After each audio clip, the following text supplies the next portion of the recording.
What is going on, YouTube? Welcome back to Fireside Rangers. I'm your host, Eric Wilson. Today, joined by my co-host, Will Cohen. Today, we're going to be talking about Kaapo Kakko. He is the Rangers' secret weapon. And why, you may ask? It's because you look around the NHL, former second overall pick, everyone left and right calling him a bust. But in reality, he might be the most integral part of this Rangers lineup. He was injured for nearly 2 months, and he's come back, played 2 games. He's looked great. Zibanejad and Kreider have been looking the best that they've ever looked at 5v5. He's already scored a goal. And the craziest stat of the day, the Rangers this season, when Kaapo Kakko is in the lineup, are 17-4-1.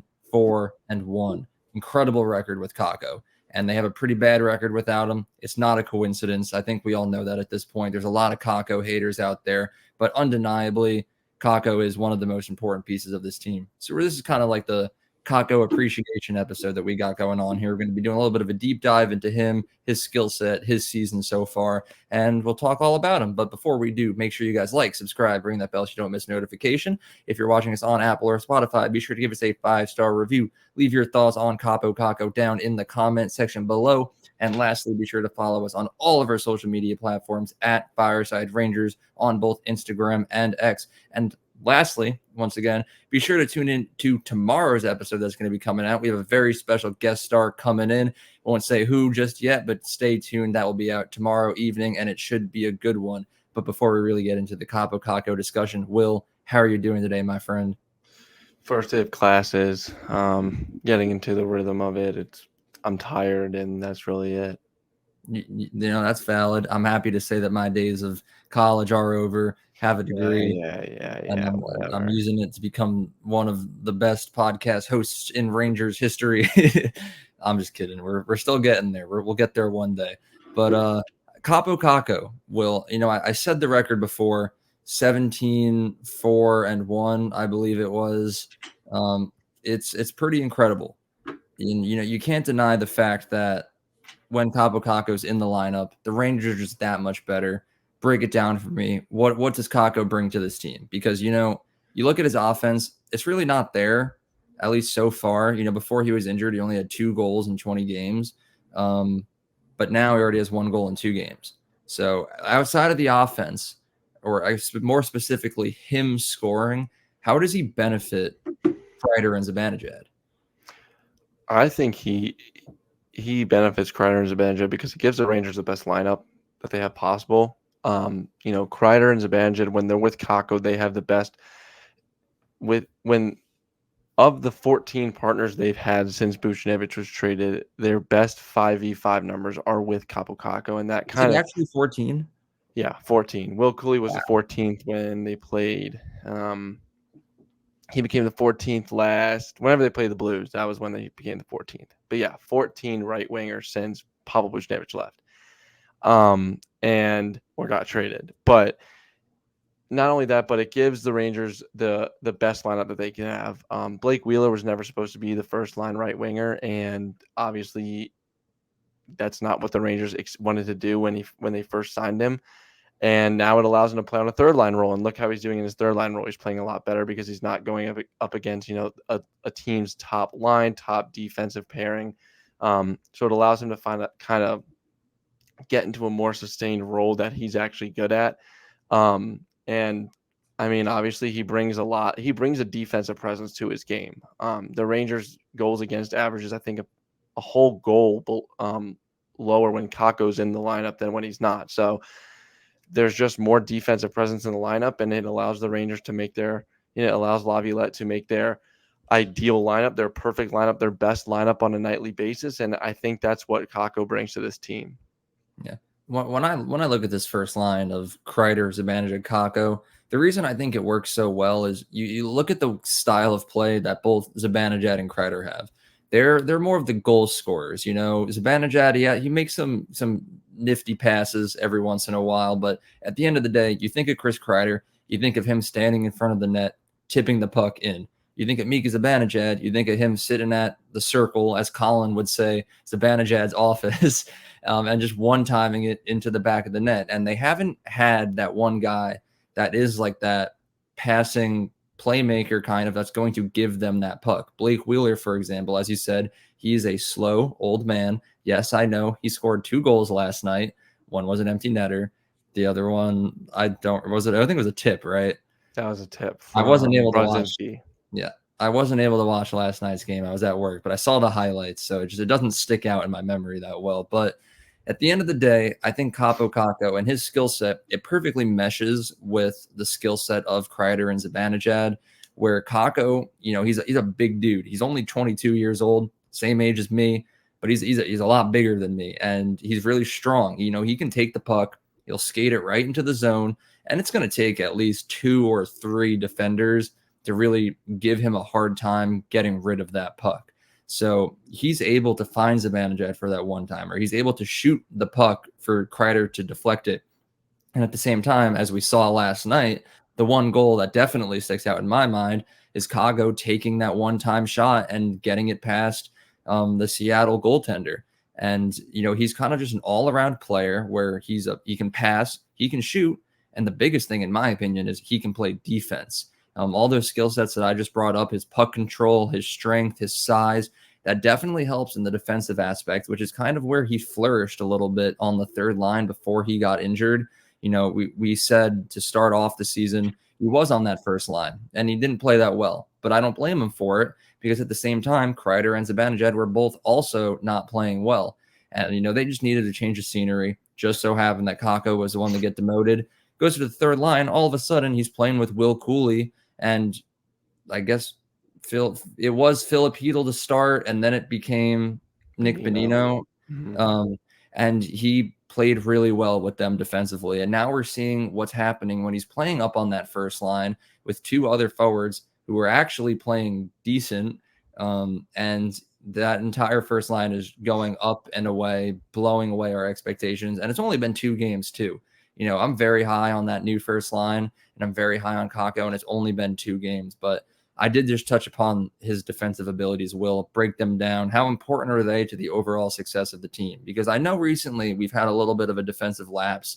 Defense kind of fallen apart. How big is Kakko's return to that, and what does he bring to the defensive aspect of the game? Well, I mean, one, in the beginning of the year, he was a PKer, so that allows the Rangers to get back another guy on the PK, and that's been struggling. I mean, both goals they gave up yesterday were power play goals.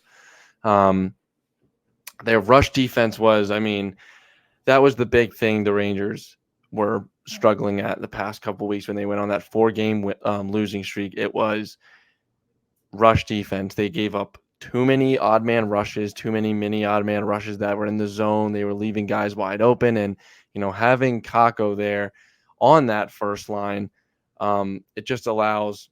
It kind of allows for a third defenseman, because he's that's what he's kind of like. He's like a third defenseman because he has such a prominent defensive game to him, and kind of allows.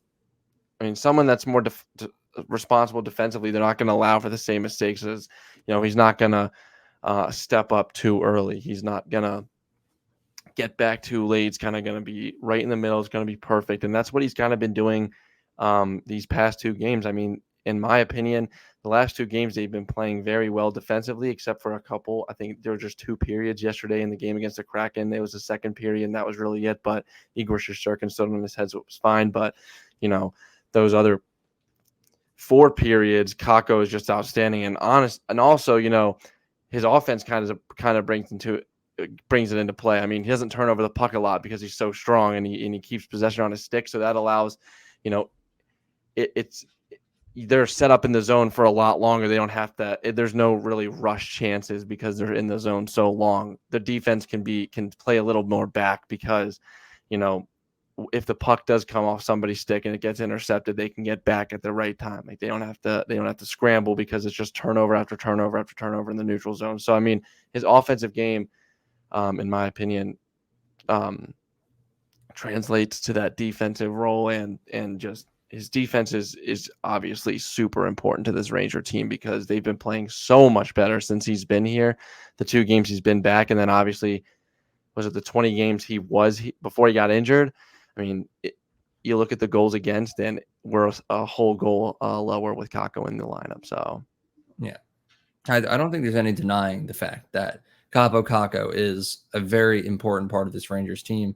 But now the question remains, because ever since Kakko got injured, the main storyline that we've been covering is who's going to play with Kreider and Zibanejad, who's going to be the right wing that the Rangers are going to go out and trade for. Is it going to be Vetrano, Tarasenko, Patrick Kane? Like who knew? But it's only been 2 games since Kakko's return. And I feel like, me personally, I'm ready to say we don't need to trade for anyone for that right wing anymore. Kaapo Kakko, he might be the guy. And it would be a lot better if he was the guy, because there are a few other positions out there on the roster that need to be worked on a little bit. That third line center with Hedl being out, maybe another depth defender. But I don't know. I feel like we don't really need to go out and trade for another right winger anymore. And again, I know it's only been 2 games. I could very well be overreacting to a very short span of play that I've seen Kakko perform in.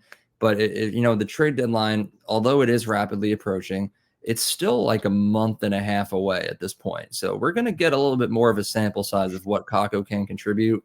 And if he's able to replicate what he's done in these last 2 games for the next month, I'll say, I think we can put those right wing trade rumors to rest. I don't think we're going to need anyone. I think Kakko and Lafreniere is the right wing on the top 6.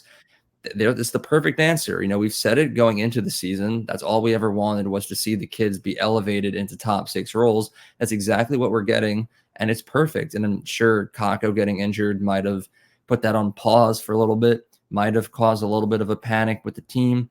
But I think personally, you keep Kakko on that first line if I'm Laviolette and Drury, and I focus on the other areas that need work on the trade deadline. But I'm curious to know if you agree. Is Kakko the man, or are you still going out and trading for Vetrano or Tarasenko or one of those? I'm not confident with saying Kakko's the man yet, because it's been a 2-game sample size. My mind is obviously going to change in, let's say, the next 5-10 games. I want more of a sample size. It's only been 2 games.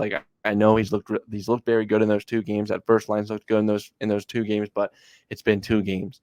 Anything can happen after those 2 games. I mean, it could just, they could go 5 games without a goal or something, and they look exactly like how they did before Kakko comes back, and it's like, okay, well, now you really do need a first line right winger.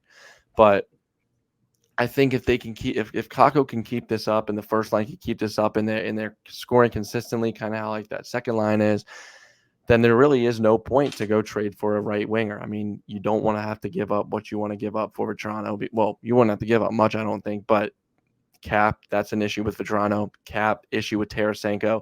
It's going to be a cap issue depending on if Filipino comes back, because right now you have $5 million in the LTIR, a little bit more than that. Hedl comes back, you only have $1 million. But if Kakko stays, they play very well. Like I said, go third line right winger. If you don't know what's happening with Hedl, go and get a depth defenseman. If you're not comfortable with going in with Schneider and Gustafsson, but if Kakko remains consistent and the first line remains consistent, that makes the trade deadline a lot easier for the Rangers, in my opinion.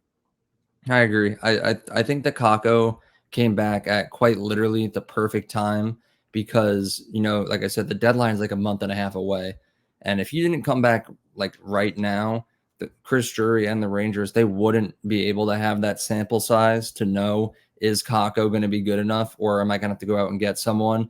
Drury would have had to just flip a coin, or just either put his faith in Kakko, or just play it safe and go and get a new guy. But luckily, we have probably 10-ish games before the deadline comes, somewhere in that area, I would assume. I don't really have the Rangers schedule memorized, but Friday, March 8th is when the trade deadline. Yeah, so March 8th. 10, 15 more games. Yeah, 10 to 15 more games. So that's definitely enough of a sample size to see if Kakko is going to be the guy or not. I am definitely confident.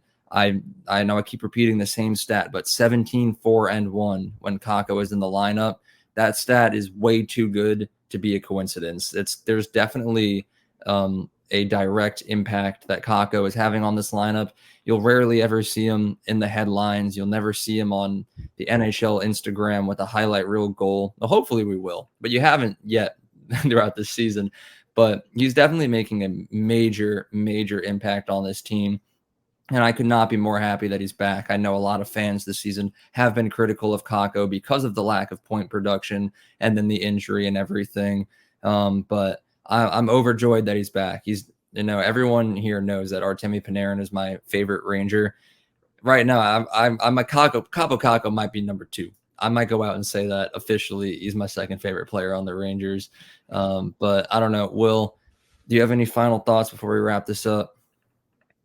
Yeah, I'm just gonna go back to what I said before. Kaapo Kakko, if he starts scoring at a consistent pace, it makes the trade deadline a lot more easier for the Rangers, because now you don't have to go out and get 3 players or just 2. You can go out and get a third line center and then a depth defenseman and you call it a day, because you're pretty comfortable with what you're going into with the playoffs, and then you don't have to give up as many assets as you would to get like a Tarasenko or something like that. So I just think that Kakko coming back at this time was perfect, and I don't think I could have asked for a better 2-game stretch from him right now so far, or 2-game start, I guess. We will see what the future brings. Hopefully, Kaapo Kakko will continue his amazing play, and the Rangers will keep winning, because they've been doing a lot of losing recently. And then, shocker, their young 22-year-old former second overall pick comes back, and they're on a 2-game winning streak again. It's not, like I said, it's not a coincidence, man. He's doing this. Kaapo Kakko is him. He is that guy, and the Rangers should thank Kaapo Kakko for somehow coming back from what looked like a really terrible ACL tear. We still don't even know what it was, but whatever it was, he came back a lot quicker than I thought, at least. So, Kaapo Kakko, thank you. I love you. This is your official appreciation post. But yeah, that about wraps up today's episode. Thank you to everyone for watching. Make sure you guys like, subscribe, ring that bell so you don't miss notification. If you're watching us on Apple or Spotify, be sure to give us a 5-star review. Leave your thoughts on the topic down in the comment section below. And lastly, be sure to follow us on all of our social media platforms at Fireside Rangers on both Instagram and X. And yeah, that about wraps up this discussion.